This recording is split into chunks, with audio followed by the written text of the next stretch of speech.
Bonjour à toutes et à tous et bienvenue dans The Trick Play Podcast pour une toute nouvelle TT Preview. Aujourd'hui consacré à la Big Ten, et notamment aux équipes de l'Ouest de la Big Ten. On a déjà vu Oregon, on a déjà vu USC, et aujourd'hui on va se consacrer, on va même jumeler les deux dernières équipes, donc UCLA, les Bruins et les Huskies de Washington. Alors tout d'abord, comme j'ai dit, on va commencer par UCLA. Le récap de la saison 2024 pour UCLA, il est pas terrible. Pourquoi ? Parce que la saison finit en 5-7. Alors certains diront 5-7 pour UCLA en première année Big Ten, c'est pas mal. Mais l'année a été très compliquée. Donc seulement 5 victoires, un cumul de seulement 23 points.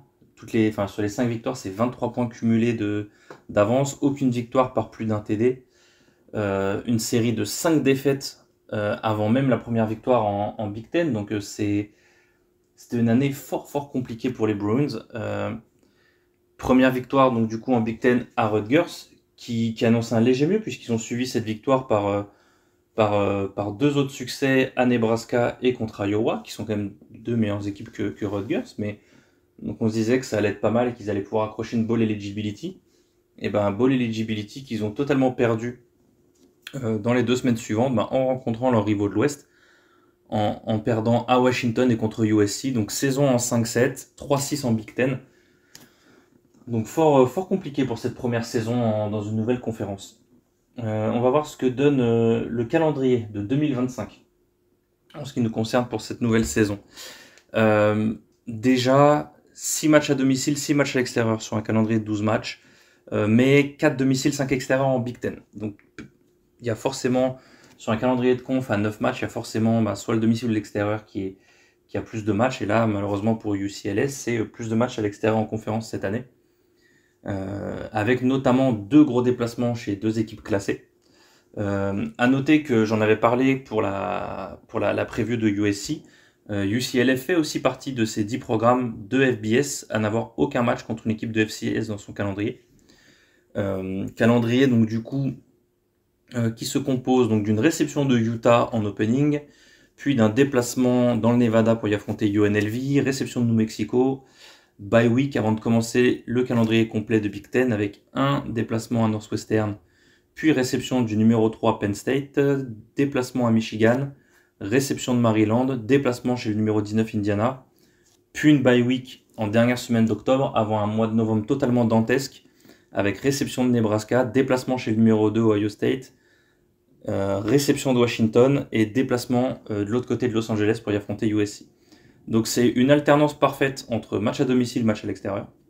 Il n'y a jamais, j'essaie de regarder, mais je crois qu'ils n'ont jamais 2 matchs consécutifs, soit à domicile, soit à l'extérieur.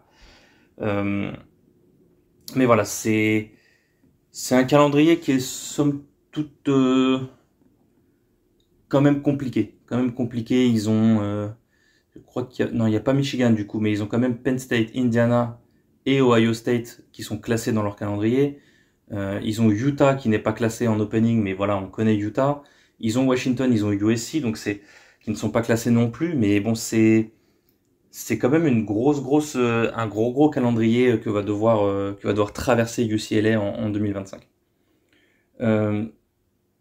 Après le calendrier, on va se focus sur l'effectif. L'effectif, vous avez maintenant l'habitude sur les previews. On va commencer d'abord par les départs. Quels sont les trous qui sont créés dans l'effectif suite à la draft ou au portal? On commence par la draft. 5 joueurs draftés issus du UCLA lors de la draft NFL 2025. C'est le plus depuis 2022. Donc on a eu les 2 linebackers, Carson Schlesinger et Kai Medrano, et les 2 D-line, Oluwafemi Oladero et Jay Toya, ainsi que le tight end Moliki Matavao, l'ancien d'Oregon qui a été drafté par les Saints. Vous doutez que pour moi c'est un très bon pick. Donc après ces 5 joueurs sur la draft, il y a 35 joueurs qui ont enregistré leur départ via le portail des transferts. C'est assez énorme. Plus notablement, je pense celui qui était le meilleur joueur de cet effectif de UCLA, qui est J. Michael Sturdivant, le receveur 4 étoiles, qui est parti du côté des Florida Gators.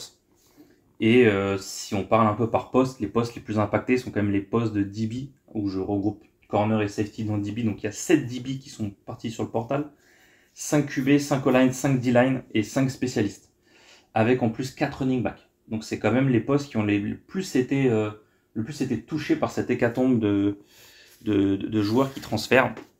Donc énormément de trous à combler dans l'effectif. Trous qui vont être comblés de quelle manière? Premièrement, via le recruiting, donc via des joueurs, via des joueurs de high school, via des lycéens qui arrivent directement en tant que freshman. UCLA a le 12e ranking en Big Ten, pas national mais en Big Ten. Ils sont numéro 12 vis-à-vis de leur recrutement, ils sont numéro 43 national. Un recrue lycéen avec seulement 21 têtes, donc 15 in-state. Alors, UCLA est en Californie, donc on sait que c'est un pool de joueurs qui est assez énorme. Donc 15 joueurs, 15 sur 21 qui sont issus de Californie, c'est quand même logique, somme toute. Recrutement composé de 19 joueurs 3 étoiles et 2 joueurs 4 étoiles. Ces 2 joueurs 4 étoiles sont donc Cole Cockshell, qui nous vient de Californie, qui est le 26e edge du pays, et Carson Cox, lui aussi de Californie, qui est le 18e running back nationalement. Et en plus de ces 21 recrues lycéennes, on a 31 arrivées via le portal, donc 31 transferts qui arrivent chez les Bruins. Là, c'est un classement qui est bien meilleur, 5e en Big Ten, 20e dans le pays. Donc classe de portal qui a été beaucoup plus prolifique. Sur ces 31 arrivées, il y a 24 joueurs de Power 4, ce qui est pas mal, dont 9 joueurs de SEC et 5 joueurs de Big Ten. Donc on va appeler le Power 2, entre guillemets, le Big 2, qui sont désormais ces 2 grosses conférences du college football. Donc ça fait quand même 14 de leurs 31 joueurs qui sont issus de ces 2 grosses conférences, c'est pas mal. Et pour ne citer que les transferts qui sont projetés comme starters, je ne vais pas vous embêter avec un transfert qui est en Team 3. Donc on parle bien entendu du quarterback 5 étoiles qui vient de Tennessee, Nico Yamaleava, qui a fait la une de la presse sportive pendant quelques jours, quelques semaines avec son transfert à UCLA. On a aussi le running back et le receveur de Cal, donc Javian Thomas le running et Mickey Matthews le receveur.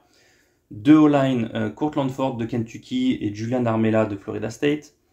Et ensuite en défense, le cornerback d'Oregon State, Andre Jordan Jr., un safety linebacker de Louisville, Ben Perry, ensuite 3 DB, Key Lawrence de Ole Miss, Robert Stafford III de Miami et Cole Martin, qui était initialement recruté commit à Oregon, qui avait fait sa première saison freshman à Oregon, puis ensuite a transféré à Arizona State, et qui est donc maintenant du côté de UCLA. Et pour le reste des transferts, c'est surtout beaucoup de profondeur en défense, beaucoup de depth pour le côté défensif du ballon, et aussi beaucoup sur les skills offensifs. Donc tout ce qui est running, QB, receveur, tight end. Très peu, enfin relativement peu sur la O-line. Après avoir vu les joueurs, on va parler du coaching staff parce qu'il y a quand même eu pas mal de mouvements dans le staff de Deshaun Foster. Donc Deshaun Foster est toujours le head coach de UCLA. Là où c'est resté quand même, c'est que Ikaika Maloe est toujours le coordinateur défensif. Donc ça, c'est quand même pas mal d'avoir gardé ce duo head coach d'ici. Et par contre, c'est côté offense, ça a beaucoup changé puisque le coordinateur offensif est désormais Tino Sunseri, donc qui était le quarterback coach du côté d'Indiana l'année dernière, et qui a remplacé Eric Bieniemy, qui était le cordeau offensif, qui a été viré après la fin de l'année et qui est désormais parti coacher les running backs du côté des Chicago Bears en NFL. On a aussi changé le coach O-line, out Juan Castillo et in Andy Kwon, qui a commencé à Akron en tant que offensive grad assistant en 2017, puis O-line grad assistant à Bama, mine de rien, de 2018 à 2020, et ensuite coach O-line à Arkansas State sur les 3 dernières saisons. Ensuite, coach receveur, pareil, du changement, Eric Fraser est remplacé par Burl Toller III, 12 ans de coaching, c'est pas mal de coachs qui ont beaucoup d'expérience. Il a coaché que en Californie, puisqu'il était à UC Davis, Fresno State et Cal, dont les 10 premières années dans son alma mater, du coup, à Berkeley. Coach receveur des Golden Bears de 2019 à 2024. Il a aussi au passage rajouté le rôle de recruiting coordinateur en 2022, poste qu'il occupe aussi à UCLA depuis son arrivée, donc c'est bien, ils ont quelqu'un pour chapeauter tout ce recrutement. Les running back, pareil, on a changé. Marcus Thomas remplacé après que son escouade n'ait compté que 86,6 rushing yards par match, qui était le pire total en Big Ten. Donc Marcus Thomas remplacé par AJ Stewart, qui est coach depuis 2012, qui n'a fait que des postes de coach running back. Il était à Rice, BYU, Arizona, Oregon State, Baylor et son alma mater Kansas en 2024. Donc c'est quand même quelqu'un qui a coaché des gars comme BJ Baylor et Damian Martinez à Oregon State, ou Devin Neal l'année dernière à Kansas. Et enfin, coach D-line, là aussi énormément d'expérience, puisque Jethro Franklin devient le coach D-line, 33 ans de carrière en tant que coach de la ligne défensive. Lui-même un ancien coach de UCLA au poste en 1999. Il revient à Westwood après des passages en NFL chez les Seahawks et les Raiders notamment, mais aussi dans différents programmes de college football. Et il était dans son alma mater, lui aussi, Fresno State sur les 3 dernières années, où il a coaché des joueurs comme Khalil Mack, dans sa carrière, il a coaché des joueurs comme Khalil Mack ou Mario Williams, par exemple. Donc voilà, beaucoup de changements dans le coaching staff, que ce soit au niveau des coordos ou même au niveau des coachs de position. Donc il va falloir s'ajuster à ça. Et comme on l'a dit, beaucoup de changements dans l'effectif aussi, puisque pour parler de l'effectif plus globalement, on a un effectif qui est relativement jeune, avec 35 des 78 joueurs de la depth chart qui sont ce qu'on appelle des underclassmen, donc des freshmen ou des sophomores, donc comme 46%. Quand je parle de la depth chart, et ça va être pareil pour Washington juste après, je parle de ce qu'on appelle du 4 deep. Donc je regarde juste les 4 premières teams, d'accord? C'est les joueurs qui sont censés voir le terrain dans l'année. Tout ce qui est le 5e quarterback, qui pour le coup ici est Madden Yamaleava, qui est le petit frère de Nico. Je vais pas forcément le compter. Pareil, le 5e receveur X ou le 5e tackle droit, je le compte pas forcément. Donc je compte toujours le 4 deep, d'accord? Donc 78 joueurs, 35 underclassmen. Et surtout, sur ces 78 joueurs, 30 sont des transferts de cette saison. Donc il y a quand même 38% de joueurs qui sont des transferts, donc qui ont un minimum d'expérience du college football, mais dans d'autres programmes. Donc ça aussi, il va falloir l'intégrer. Pour ce qui est de l'offense plus spécifiquement, forcément, l'arrivée de Nico Yamaleava devrait apporter une bouffée d'air frais pour les Bruins. C'est la grosse signature de cette off-saison. Nico, il a eu un peu de mal UCLA a eu un peu de mal à trouver le successeur de Dorian Thompson-Robinson depuis 2 saisons.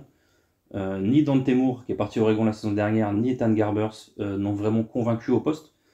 Et avec Garbers désormais parti, c'est la nouvelle recrue 5 étoiles des Bruins qui devra faire oublier un peu l'imbroglio qui a entouré son départ de Knoxville vers Los Angeles cet hiver.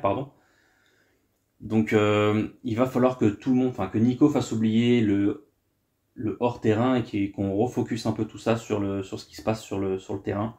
Mine de rien, Nico, il a une bonne saison freshman avec les Vols, mais en dessous de ce qu'on attendait de lui vu le niveau de recrutement du joueur, notamment vu son supporting cast à Tennessee, en sachant que le supporting cast qui va avoir UCLA n'est clairement pas le même si l'opposition l'opposition Big Ten, ça reste quand même une bonne opposition, mais c'est pas forcément ce qu'on a en SEC. Certes, il a une O-line relativement expérimentée, qui en plus est agrémentée des 2 transferts dont on a parlé, donc de Kentucky et FSU. Il a un running back, Javian Thomas, qui vient d'arriver d'Edcal, qui devrait prendre la majorité des snaps.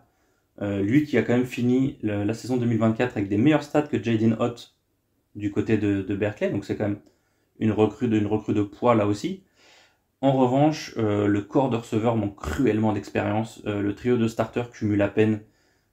Si jamais on fait les stats cumulés des 3 starters sur la saison 2024, c'est 91 réceptions, 911 yards, 4 TD. Il n'y en a aucun des 3 qui dépasse les 32 réceptions, ou les 345 yards, ou les 2 TD. Donc c'est vraiment famélique. Et la connexion entre Nico et ses receveurs, et un peu l'alchimie qui va réussir à se faire sur ce passing game, je pense, définira très certainement le succès offensif de UCLA cette saison. Beaucoup de choses vont passer par ce succès du passing game.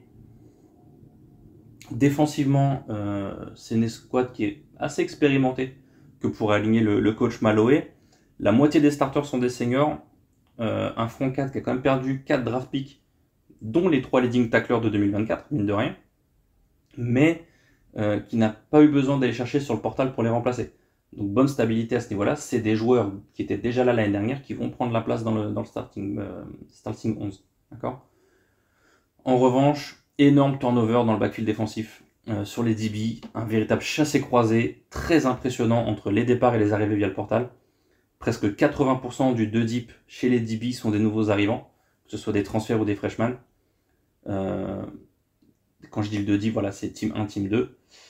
Parmi les nouveaux arrivants, on attend beaucoup de Key Lawrence et Byron Threats, qui devraient être les pièces maîtresses de cette défense, s'ils retrouvent leur niveau respectif de 2023. Je dis ça pourquoi? Parce que Threats était en 2023 à Cincinnati, fait une très bonne saison avant d'aller se perdre à UCF en 2024. Et Lawrence était à Oklahoma, il fait 3 bonnes saisons avant d'aller se perdre à Ole Miss en 2024 aussi. Donc c'est deux joueurs qui ont beaucoup à gagner dans ce renouveau qu'ils sont venus chercher à UCLA après des saisons 2024 très décevantes. Globalement, on a une escouade défensive qui est mixée entre un front qui est composé de second couteaux qui vont devoir step up quand même dans des rôles de starter cette saison, et un backfield totalement remanié dont presque tous les joueurs sortent de saison 2024 compliquée. Il n'y a pas que Key Lawrence et Byron Threats. Et tout ça, c'est pas forcément la meilleure recette pour affronter les offenses de Ohio State, Penn State, Washington, USC ou Indiana. Donc ça va être... là aussi, il y a beaucoup de questions concernant la défense de UCLA. Les clés de la saison, comme d'habitude, on en met 3, d'accord. Première clé, début de calendrier qui est un peu similaire à celui d'Oregon. J'ai remarqué, vu que j'ai fait aussi la preview d'Oregon, c'est un adversaire de Big 12 dans le calendrier hors conf, un début de calendrier de Big 10 contre Northwestern, juste avant de se déplacer à Penn State, donc, ou de jouer Penn State. Donc c'est pareil, il faudra surtout, la clé pour UCLA, c'est aller à Happy Valley au moins à 2-2.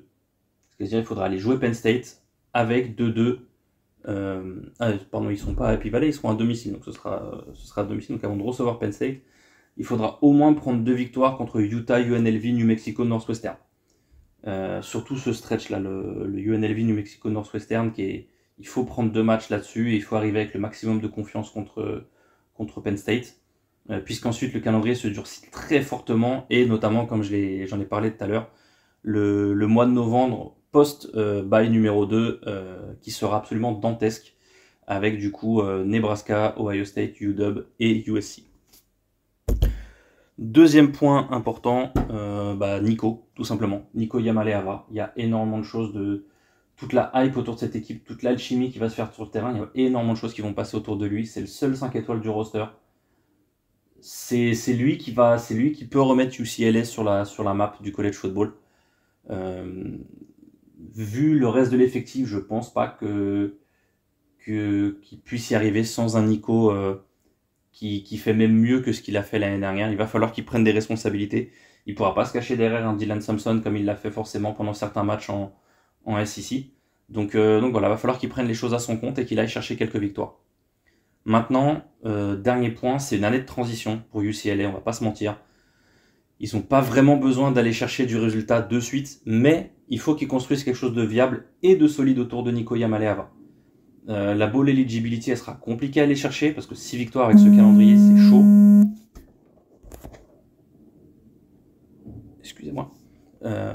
Mais si UCLA arrive à montrer des bonnes choses malgré tout, ça peut attirer quelques recrues de talent, d'autant plus vu le calendrier qu'ils ont, et ça peut amener certains joueurs qui n'ont pas forcément de temps de jeu dans d'autres programmes, dans d'autres gros programmes, à dire ok, il y a quelque chose qui se fait à UCLA, on va aller aux côtés de Nico, on va lui donner 2 bonnes dernières années, on va aller avec lui, on va construire quelque chose à LA, et il y a quelque chose qui peut se passer après. Mais il va falloir aller chercher ses victoires et potentiellement aller chercher un bowl et encore avoir un match sur la fin décembre. Alors, ma projection pour UCLA pour la saison 2025. Alors, je les vois commencer en 0-2, donc perdre les matchs contre Utah à domicile et à UNLV. En revanche, je les vois battre New Mexico et Northwestern. Donc je les vois, comme je l'avais dit, aller à 2-2 contre Penn State. Par contre, après, ça devient très compliqué et je pense que dans les 8 matchs restants, je ne les vois battre que Michigan State là-bas. Mais après, Penn State, Maryland, Indiana, Nebraska, Ohio State, Washington, USC, je vois des défaites. Donc je vois une saison en 3-9 pour UCLA. Un résultat en 2-7 en Big Ten. Un calendrier vraiment pas à l'avantage d'une équipe en reconstruction, d'autant plus avec le changement de philosophie de jeu entre feu la Pac-12 et la Big Ten. UCLA manque clairement de gabarit pour rivaliser avec la physicalité de la Big Ten. Je pense que leur plafond, ça reste quand même 6-6. Si la mayonnaise Nico, elle prend rapidement et qu'ils sont capables d'arracher 1 ou 2 victoires au courage ou au cojones en milieu de saison, bah, ça peut faire un joli ball game en fin d'année et ce serait vraiment cool.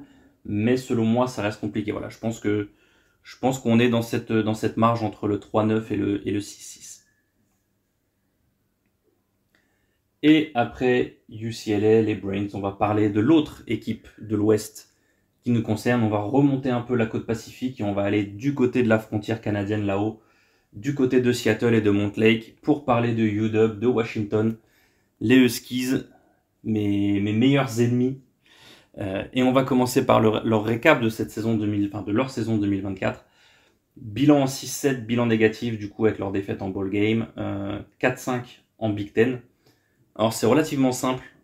Les victoires de Washington, c'est Weber State, Eastern Michigan, Northwestern, Michigan, USC, UCLA. C'est 6 matchs à domicile. Ensuite, vous avez 2 matchs sur terrain neutre. Wazoo, donc Washington State et Louisville, c'est 2 défaites. Et ensuite, 5 matchs à l'extérieur, défaite contre Rutgers, défaite contre Iowa, défaite contre Indiana, défaite contre Penn State, défaite contre Oregon. Et les défaites contre les 4 grosses équipes, c'est moins 24, moins 14, moins 29, moins 28. Donc j'en parlais un peu avec USC, c'est un peu la même chose. C'est une équipe qui est très bonne à domicile, mais qui est en dehors de ses bases et est totalement perdue. Là, ils prennent, si je regarde rapidement, ils sont presque à 80-90 points d'écart en 4 matchs contre les 4 gros à l'extérieur.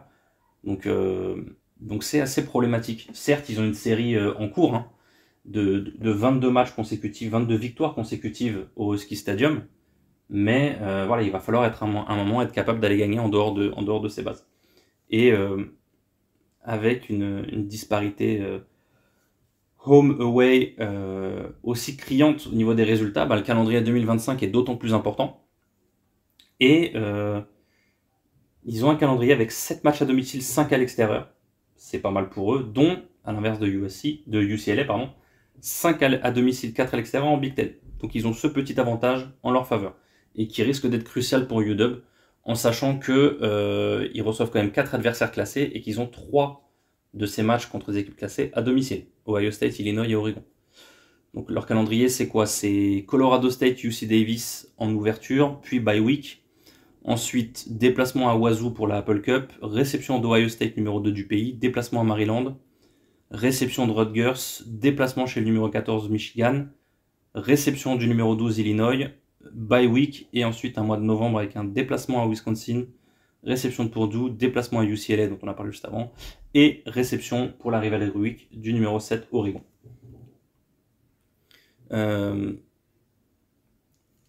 Donc on l'a vu, calendrier qui devrait être à l'avantage au moins au niveau domicile extérieur des joueurs de Jetfish. Jelfish, toujours le head coach de UCLA, mais qui lui est par contre le seul gros poste de Washington à avoir été conservé dans le coaching staff, puisque Steve Belichick est parti rejoindre son père Bill à North Carolina, puisque, voilà, je vous le rappelle, Bill Belichick a pris le poste de head coach à North Carolina après son très très gros passage du côté des New England Patriots.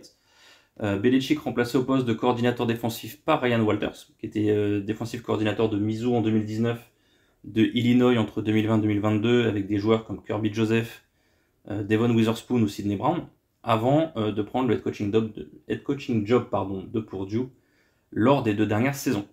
À noter que, on y viendra juste après avec le portal, mais Steve Belichick est quand même parti avec 4 de ses joueurs via le portal, il les a emmenés avec lui à North Carolina. De l'autre côté du ballon, le corps offensif a aussi changé, puisque Brennan Carroll est parti coacher l'O-line du côté des Las Vegas Raiders en NFL. Il est remplacé par Jimmy Doherty, qui est aussi le coach quarterback. Il était avec Jetfish Arizona pendant 3 ans avant de le suivre jusqu'à Seattle. Il était coach QB et passing game coordinator en 2024. Il a donc été promu au poste de cordeau offensif. Et en parlant de promotion, Brennan Carroll était le coach de la O-line. Et il a été remplacé sur le poste de coach O-line par Michael Switzer, qui était un analyste offensif. Enfin, on va parler des postes d'assistants. Pourquoi? Parce que pour ceux qui suivent le college football depuis, on va dire depuis peut-être un peu plus d'une dizaine d'années, il y a des noms qui vont vous dire quelque chose. L'ancien coach des safety de Washington n'était autre que Vinny Sunseri, l'ancien safety d'Alabama et ensuite des Patriots et des Saints en NFL, est parti coacher donc le même poste aux Florida Gators, et il a été remplacé par un autre nom très connu des fans de college football, Taylor Mays. Taylor Mays, qui était l'ancien safety de USC, 3 fois l'American et vétéran NFL, qui était du coup fils d'un ancien joueur de UW, de Washington. Voilà donc pourquoi, petite logique à son arrivée du côté de Montlake dans le staff de Jetfish. Alors tout ça, beaucoup de changements du côté du staff, et dans cette nouvelle ère du college football, on le voit dans énormément de programmes, ça indique aussi beaucoup de changements dans l'effectif pour les joueurs. Notamment, qui est-ce qu'on a perdu à Washington? Carson Brunner, le linebacker, qui a été un 7e tour de draft pour la draft NFL, qui était le seul joueur drafté de UW en 2025. Et ensuite, via le portal, on a quand même 33 départs, dont 9 DB, 5 spécialistes, 4 O-line, 4 D-line, 4 receveurs, donc ça fait beaucoup. Parmi ces joueurs-là, vous allez avoir Caleb Presley, qui est parti à San Jose State, le cornerback. Un autre cornerback, Thaddeus Dixon, le 4 étoiles, qui est parti à North Carolina. North Carolina, même destination que le linebacker Kamori House, lui aussi 4 étoiles, qui faisait partie des meilleurs défenseurs de cette équipe. Le running back Sam Adams de Sagan, 4 étoiles aussi, qui est parti à Sacramento State. Et enfin, un cas un peu particulier qui est celui de John T. Cook de Sagan, qui était une ancienne recrue 5 étoiles qui était à Texas. Il est arrivé à Washington et il est reparti presque aussitôt pour Syracuse. Donc quand vous regardez dans les différents sites, il est compté comme une arrivée via le portal, mais il est aussi compté comme un départ. Et il est bien dans le roster de Syracuse, donc il n'est pas à Washington. Mine de rien, il y a quand même 4 départs vers North Carolina, il y en a aussi 3 du côté de Cal. Maintenant, encore une fois, beaucoup de trous dans l'effectif créés par tous ces départs. Tous ces trous doivent être comblés. Et tout d'abord via le portal. Donc on l'a dit, 33 départs via le portal, seulement 19 arrivées, seulement 19 recrues via les transferts, 12e classe en Big Ten, 40e classe nationale niveau transfert.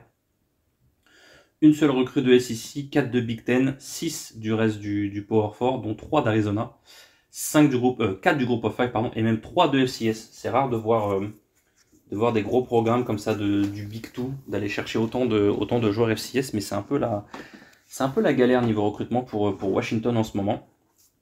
Mine de rien, ils ont recruté principalement des starters sur le portal. La profondeur, elle est composée d'underclassmen. Donc c'est des deux côtés du ballon. Il y a 9 des 22 starters qui sont des transferts de 2025. Si on compte aussi, en comptant en plus, le punter, le nouveau punter qui est Luke June, qui était Oregon, et le long snapper. Donc c'est quand même, ils sont allés chercher du monde, mais ils sont allés chercher du monde qui va jouer tout de suite. Et contrairement aux 9 DB qui sont partis sur le portal, ils n'ont recruté que 3 de la même manière, mais 2 starters. Donc le safety CJ Christian de Florida International et le corner Tacario Davis d'Arizona, l'ancien 4 étoiles, très bon joueur. Pareil, 3 départs sur le portal, plus Carson Brunner en NFL, mais ils ont pris 2 linebackers qui vont starter. Mais 2 très bons linebackers, en l'occurrence, Tariq Alougda, qui était à Washington State, donc qui a traversé l'État pour aller à Seattle et rejoindre les Huskies, et Xeri Alexander de UCF, qui startera aussi. Et on va parler du recrutement lycéen, forcément, 23e classe nationale, 7e classe de Big Ten, 27 recrues au total, 6 joueurs 4 étoiles, 21 joueurs 3 étoiles, seulement 5 recrues in-state, mais 3 dans le top 5 quand même, 11 recrues de Californie, la Californie n'est pas loin, mais on en a parlé avec UCLA juste avant, c'est un énorme pool de joueurs, donc il y a énormément de joueurs à prendre, énormément de bons joueurs à prendre dans cet état, et un recrutement principalement dans l'ouest du pays, avec sur les 19 recrues lycéennes, seulement 4 recrues à l'est du Texas, parce qu'il y a un joueur du Texas, un de l'Alabama, un de Floride et un de l'Illinois. Cette classe de recrutement lycéen, donc elle est emmenée par leurs 6 joueurs 4 étoiles, donc Zedrius Rain Essay, le linebacker de l'État de Washington, qui est le 140e joueur du pays, 11e linebacker, et surtout le joueur numéro 1 de l'État de Washington. Ensuite, le safety Rylan Dillard Allen, 147e joueur national, 12e safety du pays et 2e meilleur joueur de l'État d'Arizona. Ensuite, 3 joueurs de Californie, le corner Dylan Robinson, 176e joueur national, le receveur Chris Lawson et l'interior line champ Taou Lealea. Taou Lealea. Et enfin, le tight end issu de l'Oregon, deuxième meilleur joueur de l'État, Baron Naone, pareil, un joueur polynésien. À noter aussi que Washington, mine de rien, a recruté pas mal de joueurs qui sont dans le top 10 de leurs états respectifs, puisque en plus du meilleur joueur du Washington, ils ont donc le numéro 3 et le numéro 5, ils ont le deuxième meilleur joueur du North Dakota, ils ont le sixième meilleur joueur de l'Arizona en plus du deuxième, ils ont les sixième et neuvième joueurs de l'Oregon en plus du deuxième, et ils ont le dixième joueur de l'Illinois. Donc c'est quand même une bonne classe de recrutement, mine de rien, et un bon recrutement global entre le portal et le recrutement lycéen pour compenser un peu tous les postes principalement touchés par les différents départs. Alors, avec tout ça, avec tout ce chambardement, qu'est-ce que ça implique pour l'effectif de Washington? Alors, tout d'abord, offensivement, UW retourne UW retourne beaucoup de monde et une grande partie de leur production 2025. Uniquement entre leurs running back 1 et 2, donc Jonah Coleman et Ahmad Mohamed et Damon Williams Jr., leur quarterback, c'est quand même 76% des portées, 91% des rushing yards et 86% des rushing touchdowns, qui sont toujours dans l'effectif 2025. Donc ça, c'est pas négligeable. Et par les airs, c'est sensiblement aussi intéressant quand même, puisque même sans Keleki Latu, le tight end, et Jeremiah Hunter, le receveur, c'est quand même 68% des réceptions, 69% des yards et 91% des touchdowns qui sont encore dans l'effectif. Donc mine de rien, il y a du chambardement, mais niveau production offensive, niveau skills, il y a le corps qui est le même si on va changer de corps offensif, le système risque de changer un peu, mais au moins, il y a des joueurs qui se connaissent. Donc, quarterback, le sophomore Damon Williams Jr., qui sera under center sans débat, il n'y a aucun problème là-dessus, on sait que c'est lui qui va starter pour Washington. C'était le but l'année dernière quand il a starté les 2 derniers matchs de l'année, c'était de préparer l'après Ethan Garbers. Il sera suppléé par Kai Horton, qui est le transfert de Tulane, qui sera QB2. William Jr. a montré quand même des bonnes choses sur la saison 2024 et lors de ces 2 starts. Il est apparu dans tous les matchs sur l'année, mais il a vraiment starté les 2 derniers matchs de l'année. Il a quand même complété 78% de ses passes, ce qui est assez énorme, pour 944 yards, 8 TD et seulement une interception. Même s'il n'a pas forcément été aidé par sa line quand il est rentré, et on a pu s'en rendre compte parce qu'il a pris notamment, je crois, 11 ou 12 sacs contre Oregon lors de la Rivalry Week l'année dernière.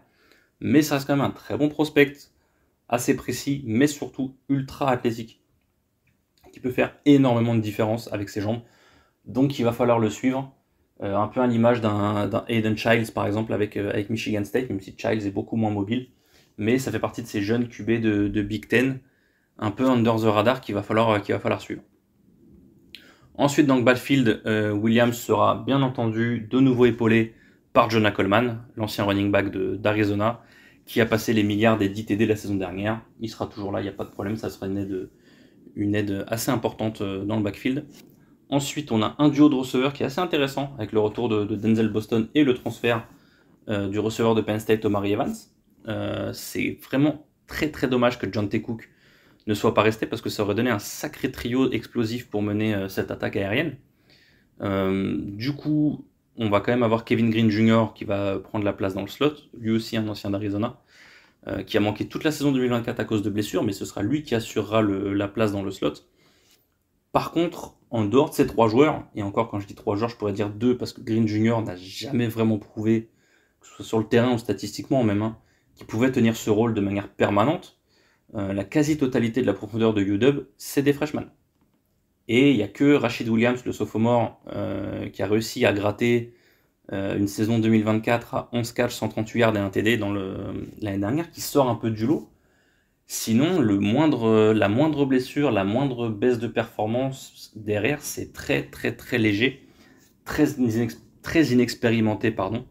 C'est une receiver room qui a peut-être du potentiel sur la durée, mais pour la saison 2025, ça risque d'être assez compliqué. Du coup, dans la séquence pass catcher, ils vont pas forcément non plus être aidés, ce corps de receveur, par la room de tight end, parce que ça manque cruellement de talent et d'expérience. Quentin Moore, le senior, qui semble être le starter, mais qui est quand même plus bloqueur que receveur, parce qu'en 29 matchs de carrière, c'est 8 réceptions, 85 yards et 1 TD. Lui aussi a manqué la saison 2024 après s'être blessé en ouverture contre Weber State. Donc derrière, on a quoi? On a le sophomore d'Eker de Graaf, qui semble, je pense, la meilleure option à la réception dans le lot. Lui qui a réussi quand même à compiler 15 catches, 233 yards et 3 TD en 2024. Je pense que ça reste lui qui pourra le plus aider Damon Williams Jr. dans le jeu de passe. Enfin, en O-line, on n'a que 2 seniors parmi les 5 qui sont projetés starters, et ce sont les 2 transferts. Donc le left tackle étoile Carver Willis, qui était à Kansas State, et Guerrean Hatchett, qui était à Oklahoma l'année dernière, mais petite particularité, c'est un ancien de Washington. Il est juste parti 1 an à Oklahoma avant de revenir pour son année senior. Hatchett faisait partie de cette unité qui a remporté le Joe Moore Award en 2023, qui est le trophée de meilleur O-line du pays, et qui était dans cette équipe 2023 qui est quand même allée jusqu'en finale des College Football Playoffs. Et il sera au poste de garde droit qu'il occupait déjà à l'époque. On passe de l'autre côté du ballon, la défense, clairement pas la même histoire. Niveau retour de production, les 4 draft picks dans le front 6 partis, plus les départs du portal, il y a quand même les 5 meilleurs plaqueurs et 8 meilleurs plaqueurs du top 10 qui ne sont plus là. Statistiquement, il n'y a pas grand monde qui est encore présent en 2025, si ce n'est ceux qui feront partie de ces leaders de cette défense en 2025, le cornerback Ephesians Prysock et le safety McAlestine. En revanche, il y a quand même 6 transferts qui devraient prendre des places de starter, et ce sont eux qui vont devoir apporter leur expérience de terrain. 6 starters qui ont tous vu le terrain de manière significative dans leur carrière. Ils sortent tous de leur meilleure saison en 2024. Et le meilleur exemple, ça reste celui qui aura la lourde tâche de remplacer Carson Brunner, qui était l'âme de cette défense l'année dernière. Je parle bien sûr de Tarek Aloukda, le linebacker de Wazoo qui a traversé l'état de Pullman à Seattle pour rejoindre les Huskies. Lui qui sort d'une saison assez remarquable, j'ai trouvé, avec les Cougars. 76 plaquages, dont 51 solos, 5 tackles for loss, 3 force fumbles, 2 PBU, 3 interceptions et 1 TD. Vraiment excellente saison de Aloukda en 2024 à Washington State. Et enfin, les performances de ces 8 joueurs, donc les 6 transferts, plus Prysock, plus Estin, seront primordiales pour la défense de Ryan Walters, puisque derrière, au-delà des starters, la depth chart est remplie de joueurs soit trop jeunes, soit trop inexpérimentés, surtout dans le backfield. Donc il va falloir, comme pour l'attaque en fait, ils ont un starting 22, on va dire ça comme ça, ils ont leur starting 11 en attaque et en défense, mais au-delà de ça, c'est très très compliqué si jamais il y a la moindre blessure qui vient se mettre son grain de sable dans l'engrenage. Les 3 clés de la saison. On va commencer cette capacité à défendre le Husky Stadium et continuer cette série de 22 victoires. Alors je crois que c'est 20 victoires et on expliquera après, c'est 20 victoires pour l'instant. Et surtout, enfin, aller gagner un match en dehors de leur base. Voilà. L'année dernière, ils étaient à 0-7 en dehors du Husky Stadium. Il va falloir aller gagner des matchs à l'extérieur ou sur terrain neutre. S'ils veulent aspirer à autre chose que le milieu de tableau de Big Ten et pouvoir se battre contre les meilleures équipes de la conf, il va falloir aller gagner à l'extérieur. Ensuite, le développement de Damon Williams Jr. est primordial. Il faut qu'on voit une amélioration, il faut qu'il soit bien protégé par la ligne aussi, d'accord ? Si jamais on veut pouvoir évaluer correctement et que même lui il progresse, il faut qu'il ait autre chose que ce qu'il a vécu contre Oregon l'année dernière, ce qui veut dire être harassé de partout et de ne pas pouvoir faire quoi que ce soit puisqu'il a un défenseur sur le dos à chaque snap. Et enfin, mine de rien, il y a quand même beaucoup de jeunes, il va falloir réussir à donner du temps de jeu à leur backup. Ça va être compliqué parce que le but c'est de gagner des matchs et il va falloir aller chercher ce ball game, mais je pense que c'est la vision de Jetfish d'avoir une équipe qui est relativement jeune, mais il va falloir leur donner des opportunités de jouer s'il veut que cela fonctionne et qu'ils ne soient pas obligés d'aller piller le portal chaque année. Et voir ses meilleurs joueurs, surtout ses meilleurs jeunes éléments partir via le portal, parce que tu recrutes des bons freshmen, des 4 étoiles, tu leur donnes pas forcément de possibilités de terrain tout de suite, on sait comment ça fonctionne avec le portal, t'as pas ton temps de jeu, tu vas chercher ailleurs. On a vu pendant la preview du USC n'a que deux... il n'y a que 2 underclassmen qui sont starters dans leur défense. C'est 2 4 étoiles qui ont joué au moins 8 matchs l'année dernière. Voilà, ça c'est des choses qu'il va falloir... je crois qu'ils ont un freshman de chaque côté du ballon. Ils ont un corner et un O-line qui sont prévus pour être starters. Mais pareil, il va falloir donner du temps de jeu à pas mal de gars pour qu'ils aient cette expérience de terrain, ils aient des choses à construire pour les années suivantes. Ma projection pour Washington pour l'année 2025. Alors, je les vois commencer, Colorado State, UC Davis, je les vois commencer avec 2 victoires. Ensuite, je les vois commencer avec 2 défaites.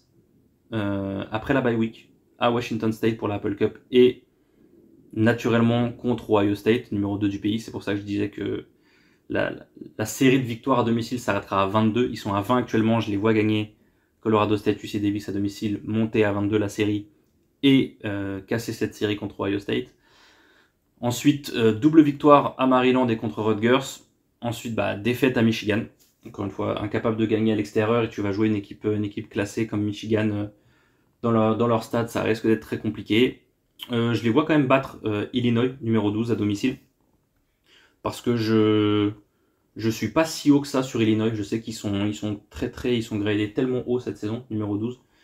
Moi, je les vois un peu comme le NC State de ces 2-3 dernières années où tout le monde les voit top 10, top 15 début de saison. Et puis, c'est un peu un flanc qui retombe. Donc je vois Washington gagner à domicile contre Illinois. Et ensuite faire 2-2 sur le mois de novembre avec défaite à Wisconsin et contre Oregon. Et victoire contre Purdue et à UCLA. Donc ça nous donnerait un bilan de 7-5, 5-4 en Big Ten, ce qui est pas mal. Il y a une amélioration.